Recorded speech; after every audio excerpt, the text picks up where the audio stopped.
If I'm saying that correctly, I hope I am. Ms. Grabar, if you could, the same admonition to you, if you could keep your comments limited to allow time for questions.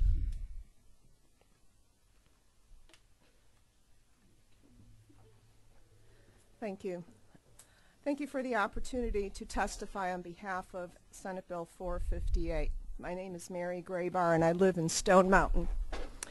I hold a PhD in English from the University of Georgia. I have taught there and in several other colleges and universities of the University System of Georgia.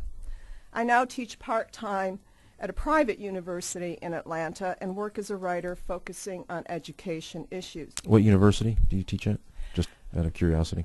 I am not a regular employee, but I do teach at Emory. At Emory, but, okay. But I do not say that because my job is in jeopardy for the political positions I take. And it's not a political position, actually. So what I want to say here is that my views are my own as I speak today. They do not represent the views of my employer. And I also want to add that I have been teaching college for almost 20 years now. On February 4th, I attended the Teach-In on Tucson at the Georgia State University College of Education. Although the purpose was described on the website as facilitating discussion of curriculum and censorship, what I found was a rally for activists opposed to Georgia's efforts to restrict benefits to illegal aliens. The provisions of the Arizona law were not even discussed. Instead, workshops focused on how to use banned materials in the classroom and how to lobby against immigration bills. One of the 3 workshops was titled, quote, "Here Are Voices, Letter Writing Sessions." I was shocked to hear one education professor, and I've named her name in an article I've written, at Georgia State University openly pledged to bribe students with, quote, extra points or extra credit for writing letters opposed to bills restricting benefits to illegal aliens. This is a serious violation of all ethical standards for teaching. I would never dream of doing anything like that. It also throws into question the source of letters opposed to SB 458. How many of them were written in order to gain better grades? At the workshop on using one of the banned books, Rethinking Columbus, were 3 education majors in music, physical education, and history. They were from Clayton State University and Georgia State University. This was in one workshop I attended. I wonder, did they attend in order to fulfill an assignment?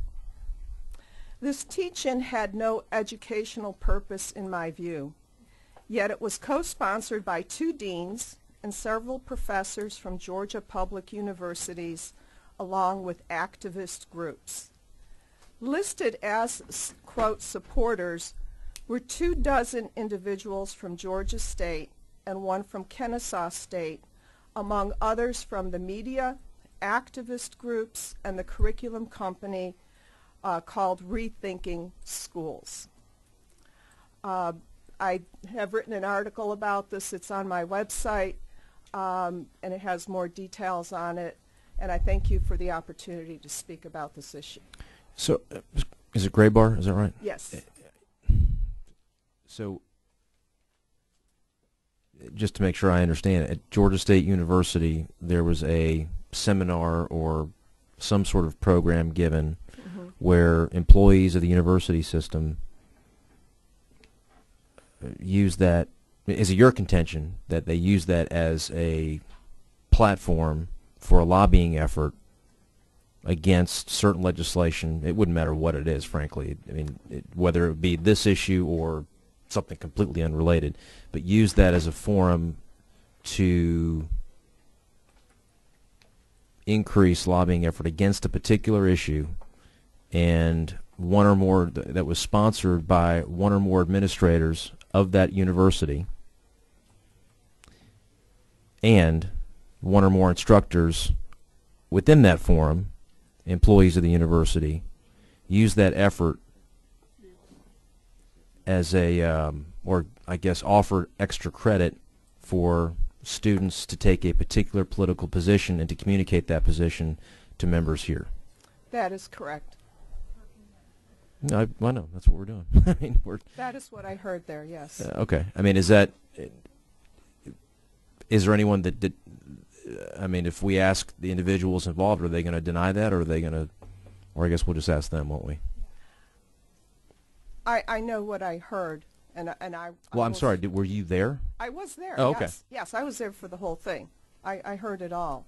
Okay. Yes. Was this a program that was publicized and It was publicized. like other programs yes. are? Come join us, etc. Yes, the public was invited.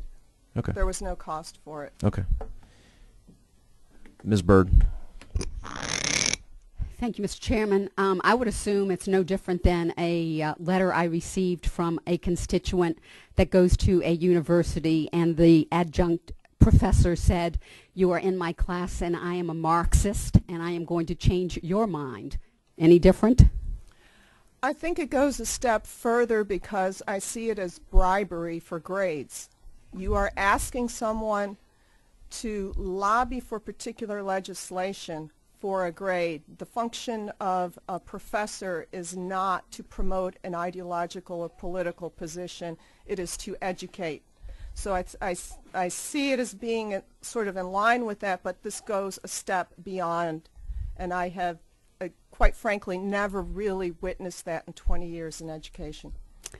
Well, it goes both sides. So thank you. If that's true, and look, this is secondhand information for people at this side of the table, but if that's true, that's an extremely disturbing reality just from a pure academic ethics standpoint.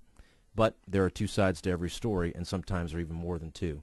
And so we're going to explore that a little further on a separate track down the line. I'm not going to put any particular official on the spot on that, but that's not something that just goes away, because if it doesn't get explored, then it just gets exploited in the future. That's a fact. We appreciate your testimony. Thank you. Thank you.